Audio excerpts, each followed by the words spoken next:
13, with the star of Paramount Pictures, Alan Ladd, as Dan Holliday.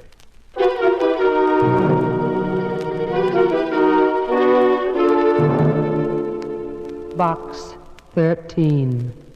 Box 13. Box 13.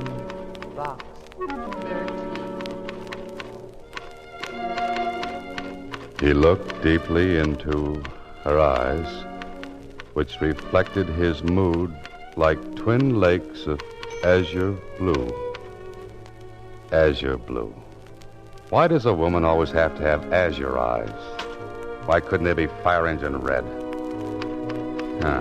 As his muscular arms tightened around her fragile... Susie. Oh, Mr. Holliday, I'm not fragile, but I'm sure scared. Somebody's been following me. With those legs? Why not? I was petrified, afraid to look back even. His footsteps kept going click, cluck, click, cluck, real sinister-like. Oh, I bet that's him now. Mr. Click-Cluck? Oh, Mr. Holliday, he followed me all the way from Box 13.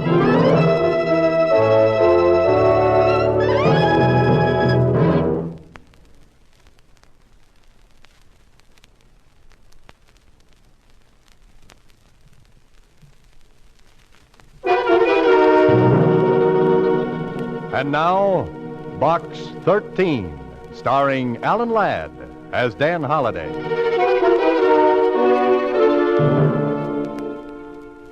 Well, this is a brand new twist. Besides a message from Box 13, Susie has brought a mysterious caller. Somebody who wants in, but definitely. Don't answer it, Mr. Holliday. Now, Susie. You didn't see this person, huh? No, I just felt him following me like a phantom, except his heels went click, cluck, click, cluck. Oh. That doesn't sound so dangerous. Let's take a chance. Come in.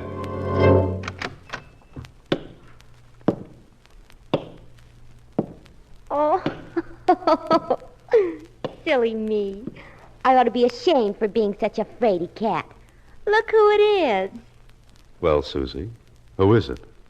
I don't know. Who are you, mister? My name is George Flitt. I'm a detective. And you're Dan Holliday, the writer. It's on the door. A detective, huh? Why, he isn't any bigger than me. But I have nerves of steel and the heart of a lion. Oh, I see. And what brings you here, Mr. Flitt? Well... Boo! Nerves of steel. Heart of a lion. That was no fair, girlie. You took me by surprise. Susie. Now, Mr. Flitt. Why don't you open the envelope I put in Box 13? Here it is, Mr. Holliday. Oh, thanks. Open it. I'm all gooselumps. Okay. Well, what do you know? Why, there's nothing written on the paper. How about that, Flitt? See how clever I am? I put that envelope in Box 13 as bait. As bait? Yes, I knew it would lead me to the person who put the ad in the Star-Times. Adventure wanted. Will go any place and do anything. Very clever, Mr. Flitt. Oh, what made your footsteps go click, cluck, click, cluck? Oh, that. I lost the metal cleat off of one of my heels. Oh. Well, now that you've discovered me, Mr. Flitt, what? Mr. Holliday, I'd say you're just the man for the job. Job? Something exciting, you hope, huh, Mr. Holliday? I'd handle it myself, only I'm so tiny. Besides, I've done mostly divorce work. Just the right height for keyholes. But about the job? Well, I'm coming to that. Mr. Gilbert Bolton sent me $50 just to attend the party tonight. $50? I should have been the detective. Oh, you can be. I'll split with you if you'll go to the affair in my place as me. We got the money. What's the catch? Oh, there's really no catch. Only thing Mr. Bolton said, what there might be a little, bloodshed.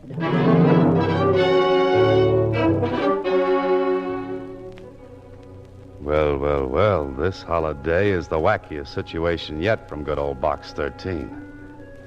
Yes, Holiday, you must be hard up for story ideas. Hard up for brains, too. Otherwise, why are you riding with George Flitt, detective, in his hot rod jalopy? Destination bloodshed. And you've never met this Bolton who's having the party? No, but he phoned and explained that the party is going to be at his nephew's place, Kenneth Bolton. Kenneth, huh? What about the bloodshed? Well, as I understand it, Kenneth's father, that is, Gilbert Bolton's brother, committed suicide not so long ago. Oh. Gilbert said the boy is suffering from neurasthenia, I think he said. Psychoneurotic, huh? Yes, on account of the way his father died. Gilbert's afraid the boy may take his own life tonight. Why tonight, especially? Well, it seems that Kenneth drinks a lot at these parties and gets depressed. And my job is... To see that he doesn't commit suicide tonight.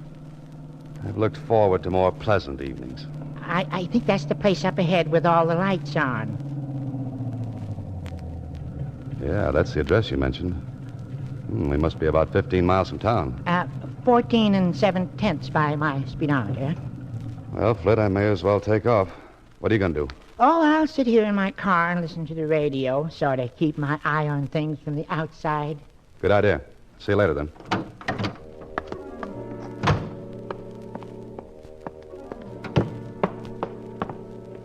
Here we go again, Holiday. Oops, the name's George Flitt, detective. Remember? Beyond this door, who knows? But it's a beautiful house, a beautiful night,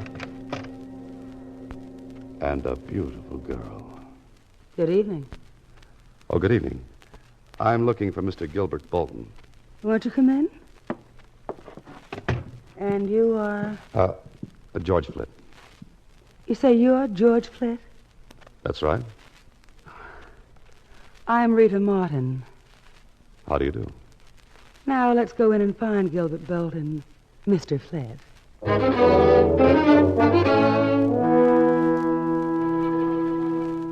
Oh, Holiday, here's a jungle cat. A vampire right of Terry and the Pirates. That jet black hair, those heavy-lidded eyes, that glistening crimson mouth. And something else. Yes, heavy, cloying, sensuous. A perfume such as you've never known before. That's something to remember this Rita Martin by. Mm-hmm. Oh, there you are. Oh, Gilbert. Yes, Rita. Gilbert Bolton. This is George Flitt. George. How do you do, Mr. Flitt? Mr. Bolton? If you'll excuse me, gentlemen, I'll see you all a bit later. So, you're George Flitt, the detective. Yes, that's right. Your voice seemed, well, different over the phone.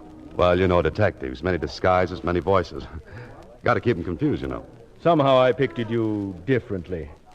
Oh? Well, no matter. You know why you're here. Yes, to keep my eye on your nephew, Kenneth Bolton. More than that, to keep him from killing himself.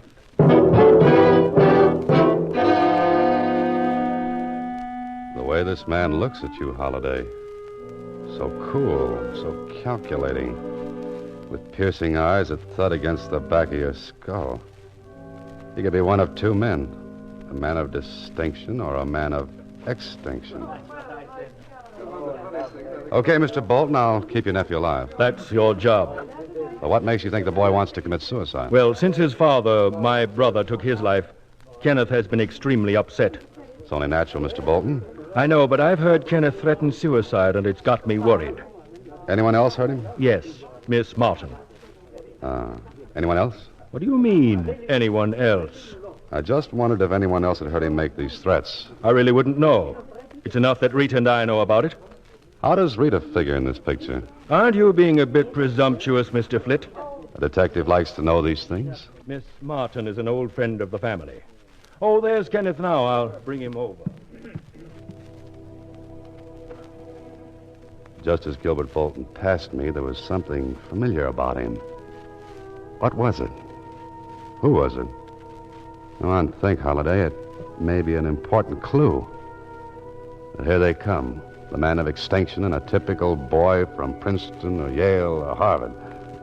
George Flitt, my nephew, Kenneth Bolton. Glad to meet you. How do you do? Enjoying yourself, Mr. Flitt? Very much. How about you? Oh, so-so. These parties get to be a bore, man. Kenneth hasn't been quite himself since the tragedy. Must you always bring that up, Uncle? But you know you've been terribly upset, Kenneth. So I've been upset. Why talk about it? Oh, Mr. Flett, Yes? will you come with me for a moment? Oh, why, sure. It's so close in here that I thought a breath of air. It suits me. In the garden. The garden it is.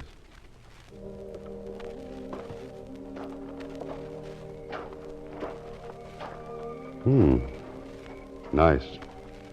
A moon, too. Lovely, lovely night. Ah, the scent of those flowers. Exquisite, isn't it? Uh-huh. But not to compare with your perfume. You noticed it. Yes, it was so unusual. It's called Whispering Gown. Whispering Gown. I like the name. Say, Yes? I know where they got that name. Oh? From Cyrano de Bergerac. The passage where he describes Roxanne. Across my life, one whispering silken gown. That was lovely. You're quite literary, aren't you, Mr. Flett? Well, yes and no. Just what do you do? Gilbert Bolton didn't tell you? No. No, but let's sit on this bench and you tell me all about yourself. As you come close to her, you get another whiff of... And suddenly you've got it. That's what bothered you about Gilbert Bolton. Her perfume rubbed off on him. It is an old friend of the family. She's young and a close friend of Gilbert Bolton's. She's brought you out here for a reason. Well, aren't you going to sit down? Oh, I sure, but just a minute. I want to borrow some cigarettes. I've got plenty of cigarettes. I'll be right back. Something about this whole setup is as phony as a China egg. And as the crooks in your story say, better case a joint before you go inside. There. There's a window. Just pull the bushes back. Let's take a gander. Well, everything looks on the up and up. Kenneth with a drink on the table beside him, and there's his uncle coming up. He set another full drink right beside Kenneth. Hey, what else is he doing? You'd better get in there, Holiday, and fast.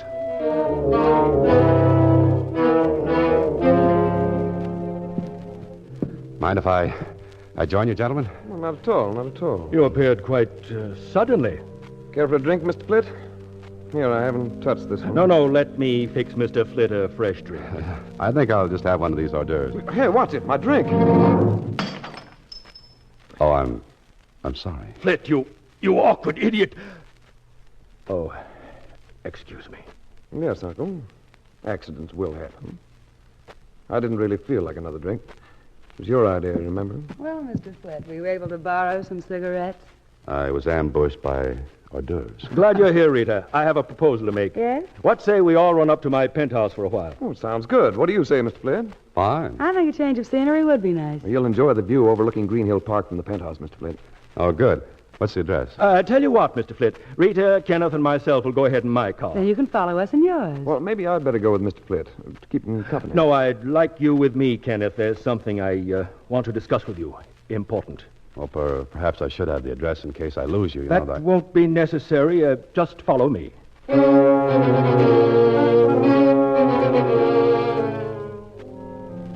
Of course, Holiday, you could be wrong, but it looks like Gilbert Bolton isn't too anxious to have you find his penthouse. But you're a suspicious lad, Holiday. You've created so many diabolical characters for so many fiendish plots. Maybe you've become a little touched. Time's a wasting, Holiday. Get to a phone. There it is, end of the hallway. Now, if Mac's on duty in the morgue of the Star-Times, we'll ask a few questions. Star-Times reference room. Hello, Mac. This is Dan Holiday. Ah, Danny, what can I do you for? Say, you got anything on the Bolton suicide? Just filed those clips away yesterday. And even if this is a clips joint, I won't charge you a penny. Clips joint. You get it, Dan? Yeah, I get it. What about Bolton? Poisoned himself. Left all his dough to his son, name of Kenneth. Anything else? Well, there was something about Bolton's brother, Gilbert. He sort of taking over and helping the boy. Kid was pretty broke up. Hey, Dan. Hey, did you hang up? No, but someone did. Someone was listening on another extension.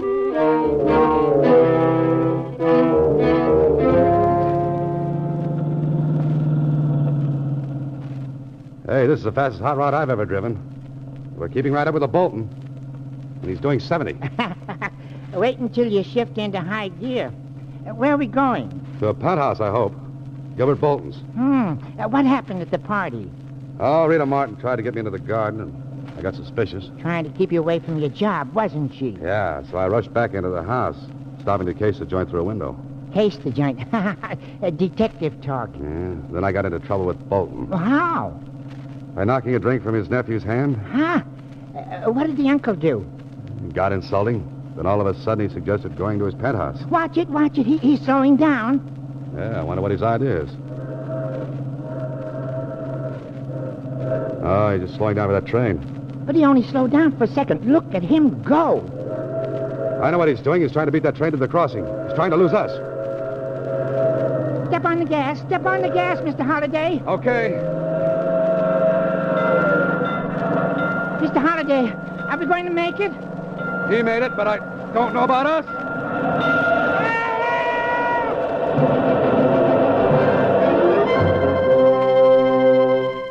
You are listening to Box 13, starring Alan Ladd as Dan Holliday.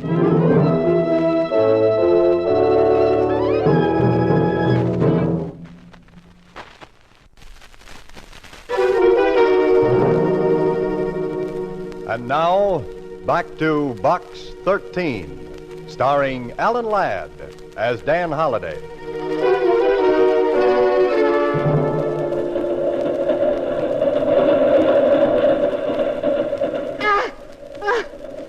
Next time I want such a close shave, I'll see my barber. Yeah, me too.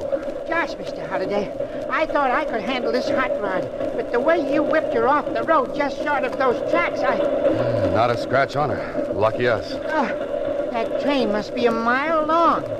By the time it passes, Bolton can be in Alaska. What's the address of his penthouse? You're asking me. All I know is it overlooks Green Hill Park. Our next stop.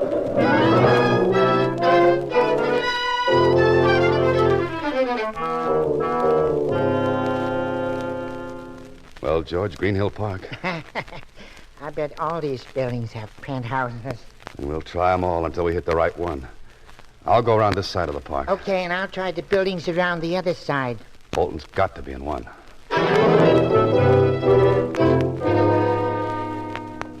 Do you have a Mr. Bolton in your penthouse? No one here by that name. A Bolton in the penthouse? No, but we have a Botsford in the basement. Why, yes, Mr. Gilbert Bolton came in a short time ago. Hello? No, with a lady and gentleman. Want to go up? Please.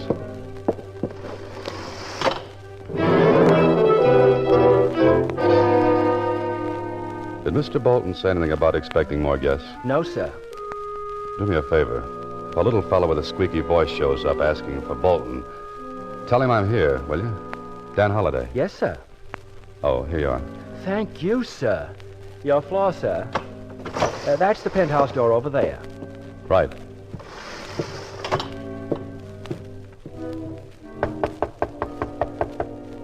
I've got a sneaking hunch I won't be welcome. Flip, how did you get up here? You didn't expect me? Yes, of course, but you've earned your money. You can go home now. I'm sorry, Miss Martin, but Mr. Bolton hired me. It's up to him to fire me. But he's not here. He and Kenneth both went out. May I come in and wait? No. Goodbye. Now what? Now what does the intrepid hero of my stories do? He looks for another door. Like that one. He tries it. It's open. Leads into a hallway. And there's yet another door. The service entrance to Bolton's penthouse. And 10 to 1, it's locked, bolted, and barred. Maybe even nailed shut. You're some gambler, Holliday. Offer 10 to 1 and lose. The door's open. Well, here we go again. Shh. Quiet, Holliday. Ah, there's a door leading to the terrace and voices. Now get your ear up, Holiday. But don't let them see you. Don't you think it's a little chilly out here, Uncle? Let's go inside. Chilly, Kenneth? I'm really very comfortable. Here's the view I was telling you about, Kenneth. Better lean over the rail a bit to see around that turret. Oh, don't push against me, Uncle. That's a 10-story drop. Now, look over there, Kenneth. Uncle Gil! Kenneth, let's get away from that rail. Oh, Flint, you don't have to throw me back. Better than having your uncle throw you forward. What's the meaning of this outrage, How Flint? did you get in here anyway? I'm going to call the police. Fine, and save me the trouble. Look, Kenneth, I was hired to keep you from committing suicide. Suicide? Who, me? Yeah, but instead I'm keeping you from being murdered. Feel in your coat pocket. Ignore him, Kenneth. He doesn't know what he's talking about. A bottle. It's marked poison. Yeah, I saw your uncle plant it in your pocket through the garden window.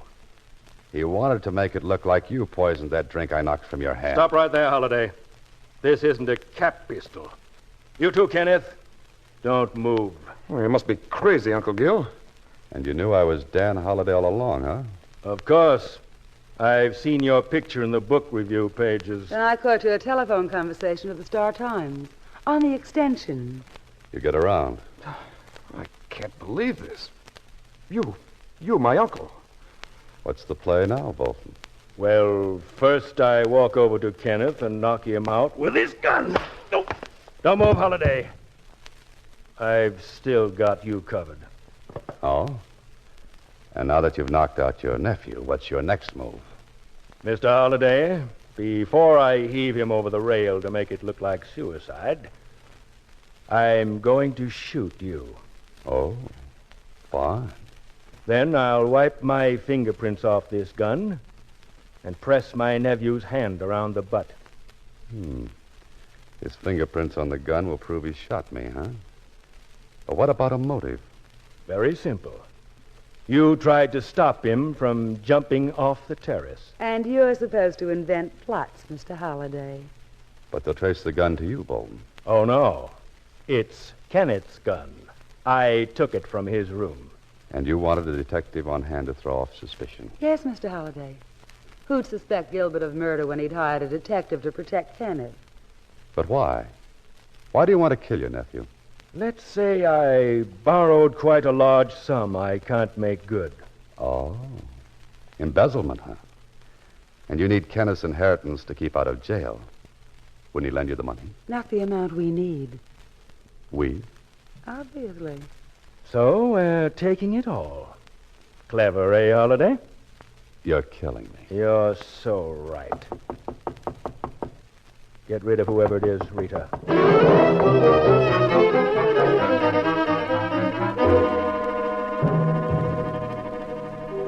If that isn't help, Holiday, forget about writing the great American novel. No room in a coffin for typing. I tell you, Now listen here, I've got to go in and see. I know. I say you can't come I into this tell you, room. I've got to get in. I know Dan Holliday's in here and nobody's Never mind, keeping Rita. I couldn't stop him. I've got plenty of bullets. Welcome to the party, George. Hello, Mr. Holliday. A gun. Let me out of here. Stop! Stop or I'll shoot! Gilbert, watch out! Thanks for the distraction, Flint. Now, Mr. Gilbert Bolton, you know how your nephew feels. Well, I know how it feels to be on the right end of this Smith & Wesson. You knocked him out. What are you going to do? Do? Well, since the party's getting dull, let's invite a few more boys. Say from headquarters. This is Box 13, starring Alan Ladd as Dan Holliday.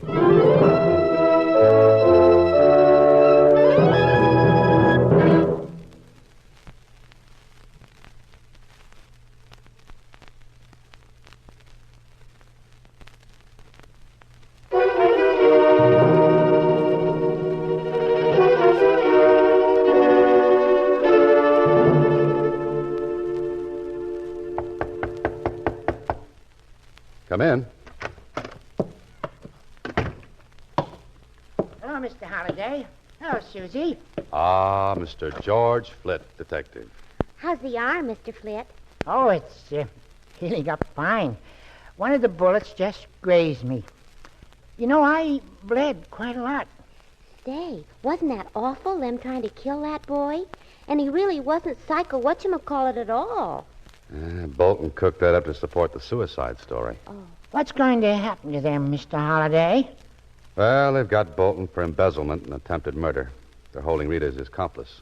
And she was such a beautiful girl and so sweet, too. Yes, George, you can say that again. How's the rod hot these days, Mr. Flint? Hot rod, Susie.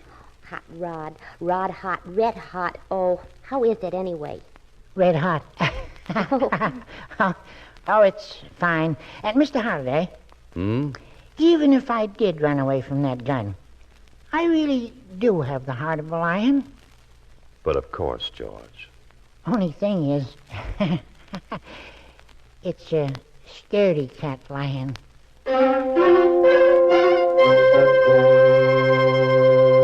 Next week, same time, Alan Ladd stars as Dan Holliday in Box 13.